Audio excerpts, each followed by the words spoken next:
John Dramani Mahama. And what is the latest on the 24-hour economy? The 24-hour economy port services to start soon at the Tema and Takrady ports.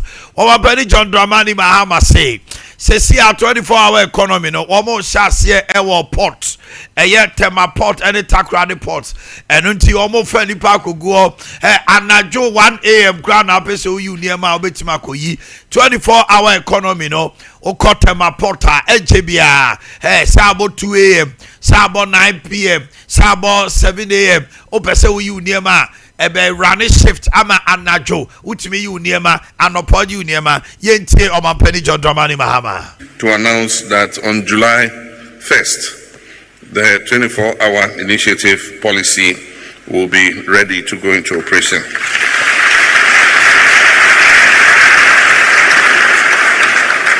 This policy will provide the framework for continuous production, processing and logistics in horticulture. It allows perishable goods like pineapples, mangoes, chilies, and herbs to move swiftly from the field to ports to international shelves, minimizing losses and maximizing value.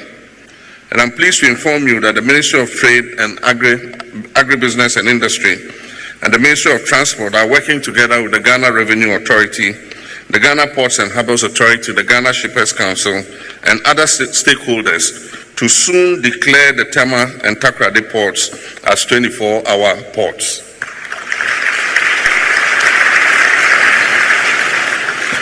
It will not only be about working longer hours, it will be about building the infrastructure, the energy, the security, the transport, and the digital platforms that enable round-the-clock agro-industrial activity.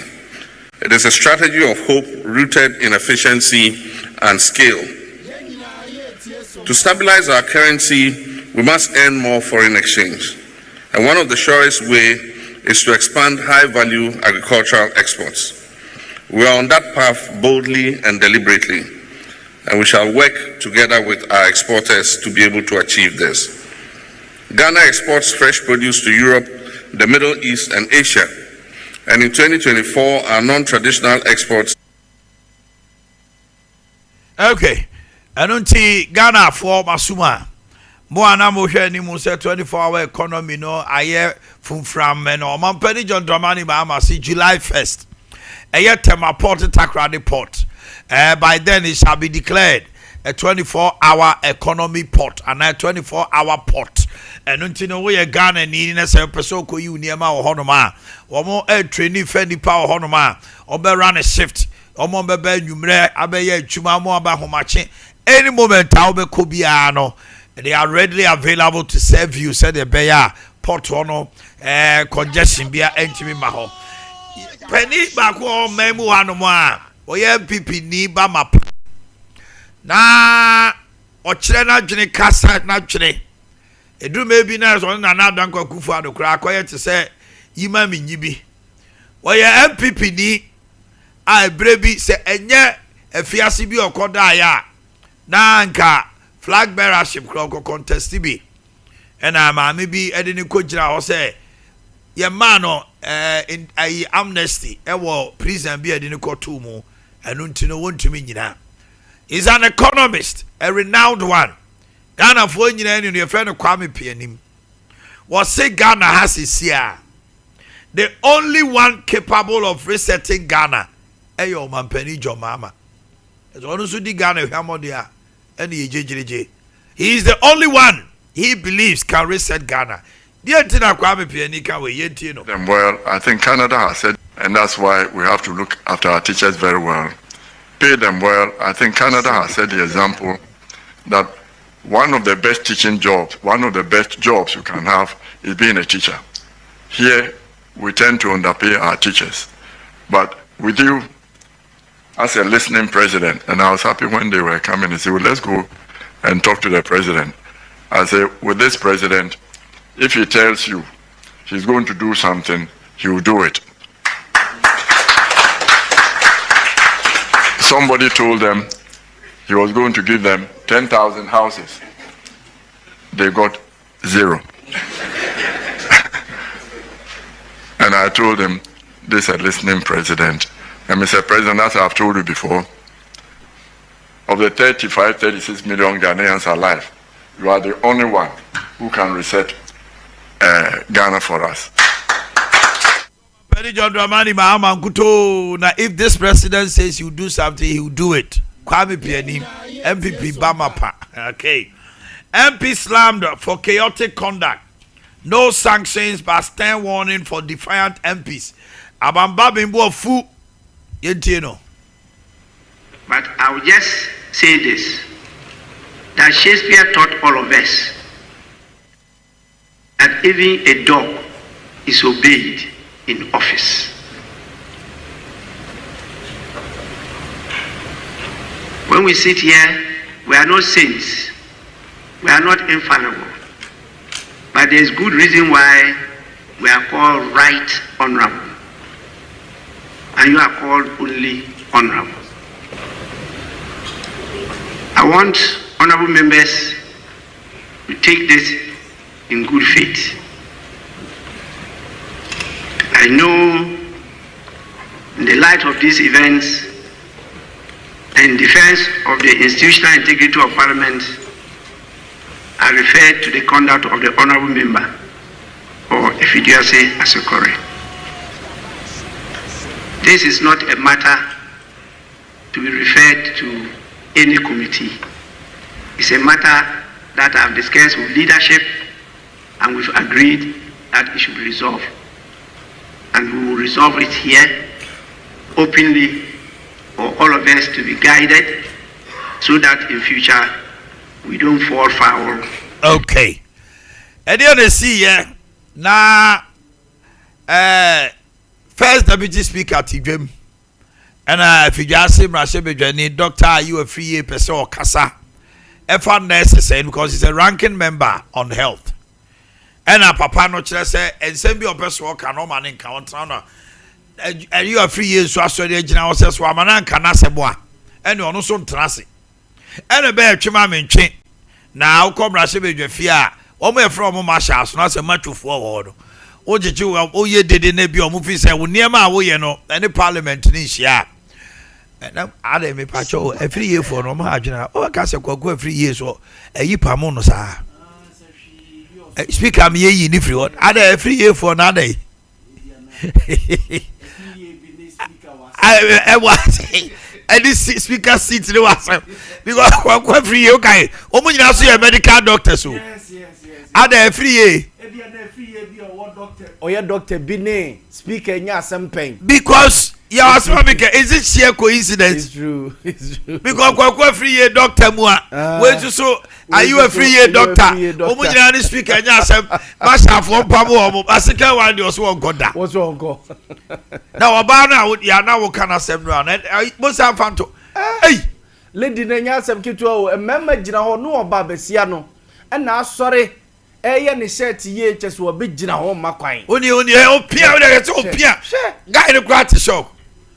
Me constituency is trouble so then there's opia bema the grant cha. Ose masias no ye mema. Wo mum emra. Ke oni. No hey. Masa wonye easy o yawo. Hey. Yawo. Oh niema. Accesses. It's ma bi jira o be bia accesses alcohol ya. The kuku ede. Hey, teachers and teachers, easy cano. Or say garnish it well with the correct words. So phone and accessories, you know. Aha. Eya ne unya. Aha. O charger say ya. Phone. Eti ma me no accessories. Oh, na accessories ni. To we charger na say. We are with that. Ebet my a phone screen cover. Screen. Hey, my family is you. Hey, I want for the name at you. Oh yes. Anyway, Health Minister urges return to negotiation table. Ni nyina ne say.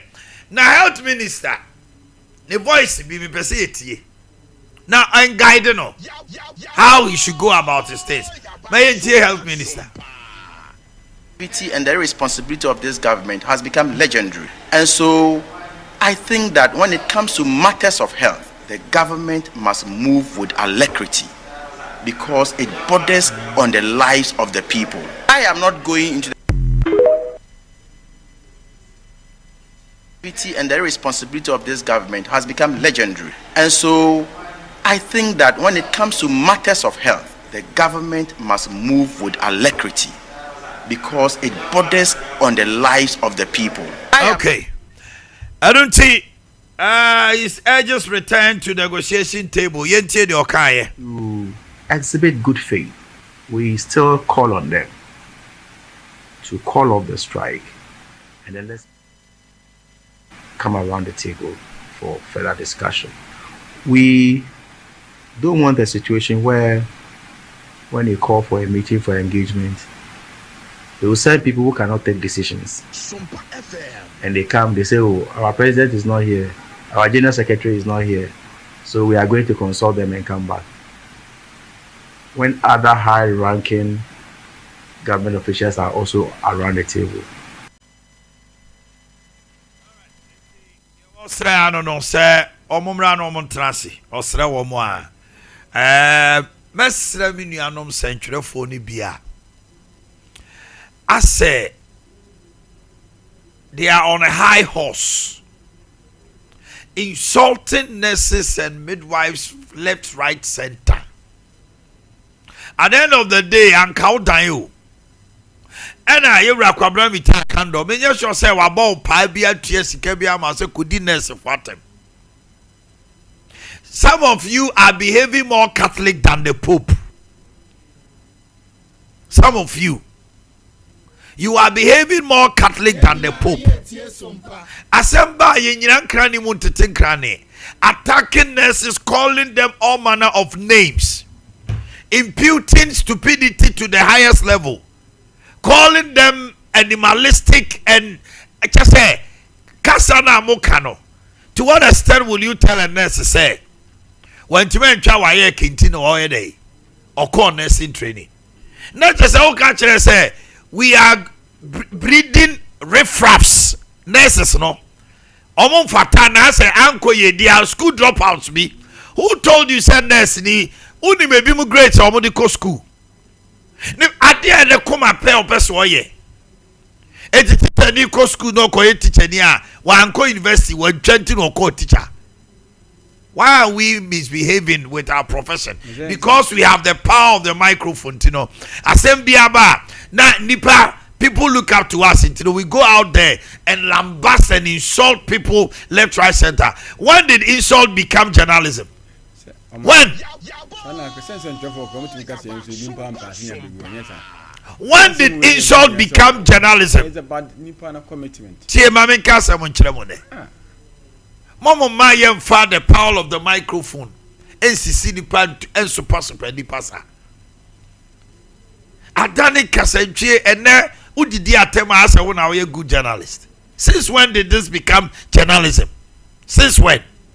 And our communication became insult. I don't pray me tia brante bako. Inyan nyina friendness is inyan moi. You sit on radio and call nurses inyan moi. Say see unim say obetuma wie udu ani mo anu wabu ahwe. Ana ye refise at radio so ye nya dipa moja ne emu. Do we forget say ye so oye na bi etu obi e dey cause we betuma to ya na. Ade na samba na mo be boa ma ye nyina no ya find a solution no. Are we still calling ourselves fourth estate of the realm? Is this what we are up to do? Jesus. Supreme Court overturns conviction of Akwetia MP. NS Kumi.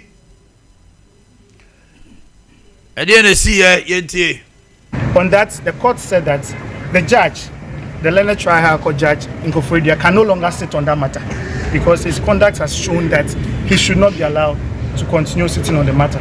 So even though we may go back to Koforidua, but he won't be the judge to sit on the substantive matter. Thank you. But our main contention at the Supreme Court was that the contempt, its hearing, it's the conviction subsequent to the contempt, the sentencing. If you remember, there were even attempts to have an Kumi arrested, Honorable MP. All has been quashed by the Supreme Court. So as we speak right now, Honorable NS Yakumi remains the MP of the good people of Afitia. The conviction, the bench warrant, if you would remember, there was a bench warrant issued by the High Court of Koforidua. It has been quashed as well. No, I'm referring to the bench warrant was stayed by the Supreme Court to abide the ruling today. So as okay, so in the end, and as Kumi, what can Koforidua court to Kase, or my contempt nominee Adina, Supreme Court today be. Judge no te dwano so no ne conduct ne ne ye say wan di juma no say dey say ade on gal out omukoko for dia next court hearing no bafo boni besesa no mema fo fra kotra ho no ma di asem na abrante ne ye ne na montio no enkoye. Okay, acting chief justice will take action. Okay, Ghana's economy is recovering based on the Q1 GDP estimate. Ghana Statistical Service boss NAD and semi etu giant nominal Q1 was 375.2 billion Ghana cedis, and this increased from the 2024 Q1 nominal GDP of 290.7 billion Ghana cedis. Non-oil nominal GDP, which is nominal GDP excluding oil and gas, was 364.3 billion Ghana cedis, up from 278.3 billion Ghana cedis in 2024 of Q1. Real GDP for 2025 Q1, like I said, this will be the GDP after we have taken the effect of inflation away, and that was 53.5 billion Ghana cedis, and this increased from the 2024 Q1 real GDP of 50.8 billion Ghana cedis. I must say that the 2025 Q1 real GDP represents a growth rate of 5.3%, up from 4.9% in the same period in 2024, despite the ongoing trade wars and the global uncertainty. So in simple language, the real GDP for Q1 of 2025 grew by 5.3%. Okay. Now just inflation is 18.4. GDP as at the first quarter is 5.3, which means the economy is recovering. Ministry of Finance have approved the payment of book and research allowances. Ama tutak for to see how the NJB almost anymore said by the end of the month net them. Current state of Swami runabout. Current state of Swami runabout. So and a runabout to new. In him say beko pool the alcohol say more there. Swami runabout. Current state. Our penny your mama shall boss or baby yen come out. Emra will be free a just so there. Na ye na interchange no so na mom se si ade ball and ye tugum baby e di pillars ni be no ye hwemu ma baller be ba na yire se bo so am run about ni o MPP de am di ja ye nie ai ade ya akwaba asante akwaba ma be just free asante and some tedwa yes starting free 24-hour economy. Well, on my 24-hour economy, no dear, make I say, Mr. The man pay mama kind just about 2 or 3 days ago. I mean, I bought one business maybe a discussion and say, or more money man weekends, no, yeah, or more is it working during the weekend? But I almost say near Juma. The weekends, I can say be our near man. Why won't you mean we need be into on some kind of Friday, maybe as Saturday night and Java Kofa. And who here it's a course in the right direction. As somebody here, Juma Neboa. Now say as to whether people do be call weekends a year Juma and any in my pensay be who soon fast so. But I'm on my 24-hour economy. Maybe we will ask me who say a man paying care you supply health and I say hospitals. Most hospitals on my say about 2-3 ya na enya dia say obi pese okoho wia say bianka okoho wia kwatwi muja am ya hwe sane man oboko na lab ne sane man hu say ye adwuma gidigisa no pa no a free bear 3-4 hokon mi wa so nka doctor for no point enti no say hani ye adwuma wia health facilities no you say nurse ne ko run shift na doctors ni bi run shift die nanso ye hu ni say wo ko ho emre bi anwumra boko na bia mpanimfo ni nya dodo na mponi ho oh nti media menene ya adwen ba ye hu ne tentem ba bi wo ha oman we na ekoso afan economy will grow ba me hu ni say de aka say factories this are companies o mo ka say ye be mo som fence power incentives bi na o say ne ma no say no ha say ekoso a ene be ye job provision amanfo be nya adwuma ye eno de menene ya adwen but oman Akando should come home faster. Me can say sebi the person why no onye ne ntem na sebi how na I have for mo ko pa ahwe na mu no eye kese na free ho because science mo kan enra yi no se wo kan ansan bia enke bia abotaye ebeba de me cause we gina say nsem no na tudwa no say ni nyina no mo pay whatever it depends on him ena omampanyi ma so meka say ensem bia opese minister bia no mo no mem on research minister na no me hia wo mo na saa de ese mpempi se mampanyi asemi ba na se mampanyi no esa minister na wadwuma na wo ye ne say until this time around he show leadership one call form misremo entuma na mo pese mo ne pamantade ne kwa if say bia sikeni okwa na tell them say we are going to procure e bia by 2 months time e betim dia bremo e mam say akra bi na mo de no procuring kra asante you say anobaba ye ma baba to yaw me de woka asante me de woka 2000 misrewo se ne ne memo ya de no menya 500 na ma metete nkakrakra wo de sowem okanya wanya 500 amano faith gidi abem ewo mu a so omini ha na kam se me ma 5 na so so me ko e minya 3 wasom oh misika de wo sen enso me sra o miwra kamenya ni bumma wan ka mepe ba wo de giwe kakra eye anobaba ye enye nsa woso de na aka ndo ye ne de nsa woso enye nkita hodie enti omai ye wo ho na me de no bi sino teachers and research allowance problem kakra bi aba omo sign on agreement no mo per gay no at $15 say omo de omo de no mo kase bi a 1000 cedis and I say bi a say emre bi a $1 to 15 and I see a dollar na about 12.4 enti ho de dollar no e ba cho asante 1 minute Bank of Ghana you best say omo the dollar na ko to 10.24 ene da ho no mo uko ntabanka akoye ti say sanity masa black market dollar na start rising and dollar was 12.55 okay unya bi crown tower dum unya bi tower folks line okay I'm telling you this and omo businessmen busa omo Tony Sack money they were buying the dollar at 12.45 yeah and we are na ebi mu kuta 2 million Ghana cedis and na medumu per dollar to omo nya bi eti se esia ba tie mi a mo ntra ho mo nya se stable de be ba omo so no yaw na se huri and ade na huri sao etia ba na enye ema fofofo sao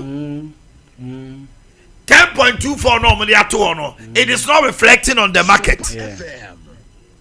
And now almost getting to a weekly. But I'm up for only say pound by 13. Yes, about 13. But I'm say pound yes say. And 16.7. Yes. 16.7 pound sterling. And I purchased some 16.7. Now me the year man dey be. Pound sterling, dollar and 12.55. Oman share ye ne send you who say it no. Ye ne baba also then I'm 13. Afa na gays amunya ye nyina no na it whittles away. Na Oman. Let's not forget say ye read Juno. July August 24 be crane ma. Oman. And it's a Bank of Ghana daily ye so mo de 10.24 at all. 10.24 that all. Uko banka wunya bi. Oko bank wunya bi ena afi bini bank number black market and the main chance you say what is black market in the business and management of forex and I know just say because almost like Goro boys because we omo hard. So what's the government doing? So omo yes stakeholders are. They should be well licensed. Tio, no omo streamline omo operations no. Because omo ye no. I say omo na hijack system no. We can accuse them against we be any evidence.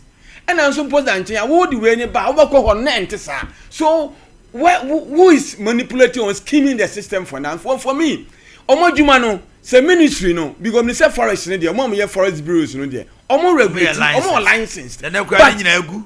Ebegu because very few. Omo kwa, omo nya bi ni nya ba black market. Black market is nya baby I recognize. Is Minister of Bank of Ghana no. Omo we recognize Venice. That's how card this time kwa no mo chichi wo mo. And you know why I say no, who is regulating our forest? Is it the Bank of Ghana or the black market? Then I listen the Bank of Ghana juma be no me. So omo and then somebody when I to say so then there should reconciliation say Senate here obako say na benya. And yes I dey na dey omo ye no. And I want say something unfortunately it is also the price mechanism. All Bank of Ghana governor can say Senate here or say sa na kwa azante me pebe $2,000 ayade. Me ni abriya emergency. Me buy no. Who see we rate ni? Who see Bank of Ghana say on say Bank of Ghana ne koto. Me because of that no catch you say any sound here there ko Bank of Ghana uko bank one ma even now unim say Bank of Ghana regulation aba untumi for more than $5,000 into account every month so between the account to account USD just $5,000 now they want to go to and now the kotum untumi tra every month be the threshold is $5,000 $200,000 just say teams for over 20 months and so now this kind of tour a policy say $1% no one because people are mopping it and putting them in their accounts ebasana na a creating artificial shortage which is not for me it's a good idea utu kwanya Ghana hanomo Sika would take it to be $5,000 in a bank and beat me the amount. What to make sure that regulation they are doing it, but on the black market, Asante, acquire demand and supply, and then all of a sudden, and right, and upon say 12.4, about 2 o'clock a quarter, maybe it on 12.55, and people were even buying no money being top. Obi to me call bank. No bank ni kwa negotiation I know nya be 10,000 bi no or the bar na or not the price at so your price mechanism enti dey make o come here and say Bank of Ghana more many mbra ni omo ye no a e ma ne ma ni gira ye no se sika no bi no omo sa meja aguma o meja agum o so ma pani jo mama be catch say dollar na ho dey 10 and 12 she say I drew 12.5 so my mama ni ambre ne say gold board sika no ma me hwe bi angumu a na on my wo bu say dollar ni wura 14 ni ade a drop afọ no beba me no no isi no and the forex problem na ho sisi ya no mum ade no me problem is mo so mo say mo discount go banks among for some banks in sika nso any banks any ho am allege say banks for any place sika no bre black market if this is true a bank manager want to hear there all right asante ma me ko ya ho yaw akonta me the forex ni ne ho ahon akonta beginning no ne ebuza say ede na esie ede na aban aye ede na omodi atoto akwa mu aye hu this changes say cedi ni nya hode na dollar na tete ba from economy so one financial experts ekika yeti bomu saa nipa no okasa na hwe ne experts na ehye no na say ye chini experts ya wo de fa baabi de ono so kasa say ogina eye osono so na ekasa ono so de fa baabi ene ade ade a ma ye wu be na manyosam a ade a me kai power sa forex ne ne ama ne ma hu mampani akufo ado peso emro ka kire se sika empedede l'argent l'homme le bro o starting o kan sa asam ne to ono l'argent l'homme le bro boa pa ma afedru baabi no unse dollar ne pege ne start say etete ba fom akota abiri bia ye best start ye de dollar ene dollar bu ena cedi no se bi ne ho ena dollar pega ne ho no automatically niema bibia asesa e okure mu nti abno ase ye start ye e na dollar ne so tie o e na dollar ne ye se yo na wana adi baby akika koi edu baby ne se sa start se tete abafom a ne ye bekwa akoka ne sei na sa ko kreti another panic e the aba system no mu akota se start se tete abafom no e the panic bi buy obi o dollar dada mu na afei asa ne ho yira ne me konoma kwa akosesa me konoma kwa akosesa and all of a sudden yes ya de na esa so epege biu enti de ono so wo kakra da honom no asa me kwa akosesa asa me kwa me nkosesa asa me ohu de oye ne ho sesi enti e besere ya manyofo no so omo de omo MPP ni omo ndi system no omo nye omo fa my dollar no so Sydney dollar no so because ekoba say ya konta yen ordinary Ghanaians no ene e ba be suffer o omo politicians dey say ja wo mu tutu kwan ade a o hia so okoba zo na bank obi esi safe o se wan wan na si na chi wonom no oni omu tu ni say yawe government appointee be na udwa no officer oni safe esi na chi obi ani safe na ho sa ne bank ketwa no omo bank ketwa e bia o tu kwan ya so omo a service passport ti omo nye bisa eti obu okwa otuma na yire de document and then the bag share airport Esiano airport obi safe no so no abon quick dollar no mutu ni say mo obo so mkuta oyi mako bi abe 40,000 dollars otu ni say no dia asese mo no atum zo ade dala yi ba fo mu ye ne ba na wo ko ka se o ma jodifo kuma nkosoro munya agotre na dala no dia entra 10 cities no the Bank of Ghana was working near Corporation and make 7 as 8 afọ ka say we ya na dala de bufu ye but Dabio Obaba Ijoba ma say Bank of Ghana the finance this year almost dollar na ho de ye 10 to 12 any akota ni projection na no gina mu anti anu na ojam na me say omo hwe ye 10.55 na ekọ dollar no ya ekọ emoaye ni o ba akota no afa na omo soso omo hu se sa ade na omo ye ne emwa wo mu because omo soso no omo revenue se so tete ye te se ne na de na make say me kokko yi niema o port me kokko yi niema o Kutuka International Airport na say na dollar ni 15 cedis na me 15 cedis dia ba ban na dollar no atia ba 10 cedis na me 10 cedis e de ama ban I'm short of 5 cedis mo aban usika na so tie nti una de koye politics say na dollar no so te e no hu say e affecting revenue a onya e de ball man no ho bra strategically obetutu mu say dollar no will be right now no government is also gaining mo it is o de bejira 12 cedis the export to so gaining that's it so the bejira 12 cedis na instead of 5 cedis no akonta olusu 3 cedis so wa gaining na so ntesa instead of 5 cedis no so olusu 3 cedis ya he's good to go but they should realign and do some adjustment because yaw see how him dia be omo $16 no bebre eyi ton eti wo ya o se hwe na me boka me ton 16 me dey mount 12.5 hours there on to akọ na am for to and no black market dey jam so aso brutal but akota 15 for no the about also to 15 but wo hu say emu apeja about 10 no move it's about 12.5 I say at least or you lose 250 pesos instead of so we lose 5 so now they are bringing it out but eto ha so na amanfo amope akota Bank of Ghana so emu asase mi ya wo kan enra mi nya call na me obi kasasa na no so pe foreign ade bi edu me crowd me catch so onko ne bank o no ne bank no so onko ne bank no ne bank sika onya de ma no ene de omo so omo de ma no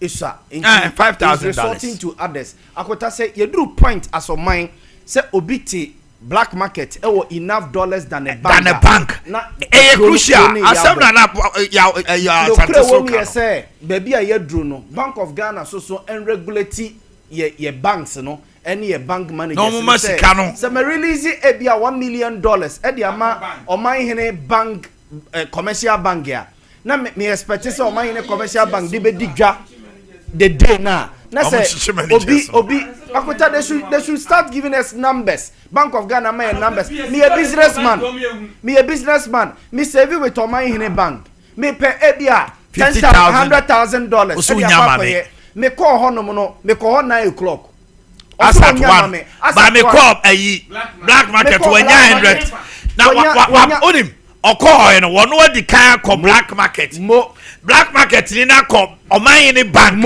akoje 100,000 from and bi atoto so on it mostly no manager no e be wie no no anya do so pu we Akota Bank of Ghana rate 10.2 e bi a bank no commercial bank no e dey ma ba bi a e bi enfan say 10.7 and say bi a 10.11 no ye enfan say 11 or the market so the come up black market na black market ni betimi dey age 12.5 nje basa onu so wanya wabra onno ye onpam ye onfa ka pre bada no so ti do mu dija ye komra emba ene Orlando Ayakrado another TSA 12 media Barcelona na the criteria no criteria World Club World Cup ya Barcelona so nonso na gba pound simano edu enso ewo kasafide so nonso na gba pound simano edu enso ewo kasafide so ene yawada abosome ensiano nefu a so ene yawada abosome ensiano nefu a etoso dumienu yegusu aye kwaye nimu kakra krantino yatena se wunya enjoy ne ya entempa na wawramu ewo Facebook na waseche Sompa 93.1 na afenso ye den nsem nyina enso etimi abro ye hye afisem na se enso ede afri na watwe awie ye MTN